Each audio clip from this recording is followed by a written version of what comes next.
आज upon the बाल poem नामक कोई कविता है, इसका हिंदी ट्रांसलेशन देखते हैं। इसमें एक लड़का रहता है जो कि अपनी बॉल को खो चुका होता है और बॉल को खोने के कारण से थोड़ा सा वो अपसेट हो जाता है, जबकि उसे पता भी है कि ये बॉल है वो कुछ ज़्यादा मूल्य की नहीं है, मैं अन्य ऐसी कई बॉल्स और ख़रीद सकता हूँ, परंतु फिर भी वह थोड़ा चिंतित सा रहता है। मतलब कवि के अनुसार इस संसार में जो चीज़ें हैं वो किस प्रकार से खोते हैं और खोने से व्यक्ति कैसे सीखता है, वो इस पोइम के माध्यम से कवि ने बताने का प्रयास किया है। तो देखिए फर्स्ट लाइन से, what is the boy now who has lost his ball, what is he to do, I saw it go, merry bouncing down the street, and then merrily over there it is in the water. What is क्या, the boy वह लड़का, now अब वह लड़का क्या कर रहा है, उस लड़के की क्या स्थिति है, कौन से लड़के की, who has lost जो कि खो चुका है, his ball अपनी ही गेंद को, what is he to do अब वह क्या करने वाला है, ऐसा ये सब मैंने देखा या मैंने देखा, इट इस गेंद को गो जाते हुए, लेखक बोल रहा है, पोइट है वो बता रहा है कि ऐसा मैंने देखा इट इस गेंद को गो जाते हुए, मेरी ये खुशी के साथ में बाउंसिंग उछलती हुई जा रही थी, डाउन द स्ट्रीट मैंने इसको गली की तरफ जाते देखा, एंड देन और उसके बाद मेरी खुशी के साथ में और ऊपर जाते देखा, मतलब पानी के ऊपर जाते देखा, there it is in the water और उसके बाद में यह है पानी में चली जाती है। ये सारा सीन पोइट ने देखा है अपनी आंखों से। आगे पोइट बता रहा है कि नो यूज कोई फ़ायदा नहीं है, टू से ये कहने का कि ओ देर आर अदर बॉल्स कि यहाँ पर और दूसरी गेंद भी हैं, ऐसा कहने से कोई भी फायदे वाली बात नहीं है। एन अल्टीमेट एक आखिरी और चरम रूप से शेकिंग हिला देने वाला जो ग्रीफ दुख है वो फिक्स कर देता है द बॉय उस बच्चे को, बच्चा है वो बिल्कुल स्तब्ध सा रह जाता है इस दुख के कारण से। As he stands rigid, as जब ही स्टैंड्स वह खड़ा होता है, रिजिड थोड़ा कठोर मुद्रा में, सख्त मुद्रा में, ट्रैवलिंग और कांपता हुआ रहता है,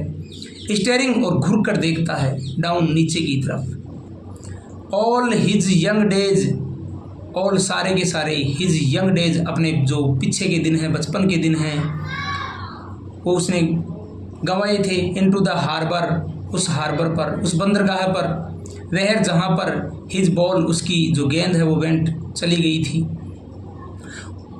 उस बंदरगाह पर अपने पिछले दिनों को याद करते हुए जहाँ पर उसकी गेंद खोई थी ना, वहाँ पर अब खड़ा है,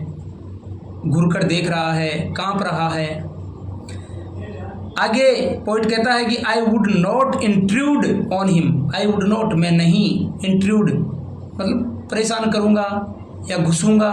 ऑन हिम उसके जीवन में, मैं उसके जीवन में नहीं घुसूँगा। ए डाइम, ये डाइम मुद्रा है, एक डाइम लगता है अनदर बॉल दूसरी बॉल खरीदने में, अगर दूसरी बॉल वो बंदा खरीदना चाहे तो एक डाइम की मुद्रा लगेगी। इज वर्थलेस परंतु ये व्यर्थ है। नाउ अब ही सेंसेज वह समझने लग गया है, अब वह समझता है फर्स्ट अपनी पहली रेस्पॉन्सिबिलिटी जिम्मेदारी को। जब व्यक्ति कुछ ना कुछ खो देता है, जब व्यक्ति के कहीं ना कहीं चोट लगती है, तभी जाकर उसे अपनी जिम्मेदारियों का एहसास हो पाता है। इसलिए कवि बता रहा है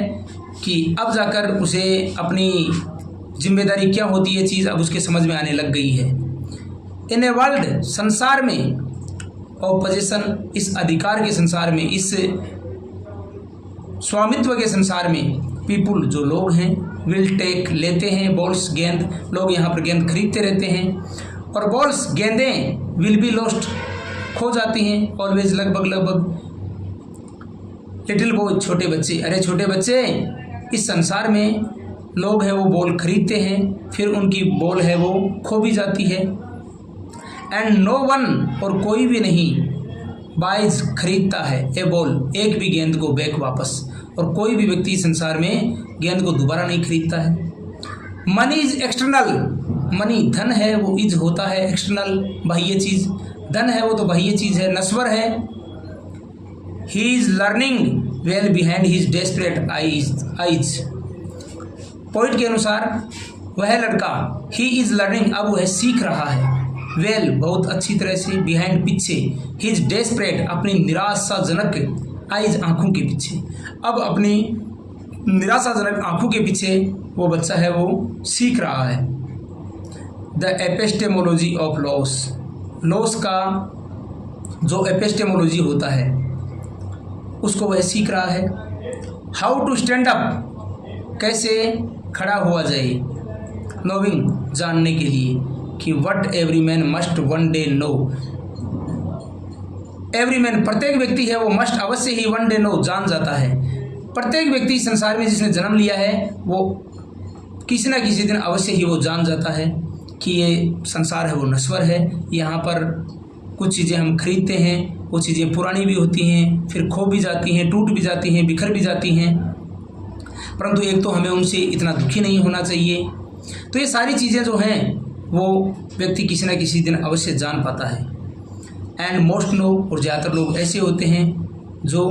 नो जानने में मैनी डेज बहुत से दिन लगा देते हैं कि हाउ टू स्टैंड अप, इन चीज़ों के विरुद्ध कैसे खड़ा रहा जाए,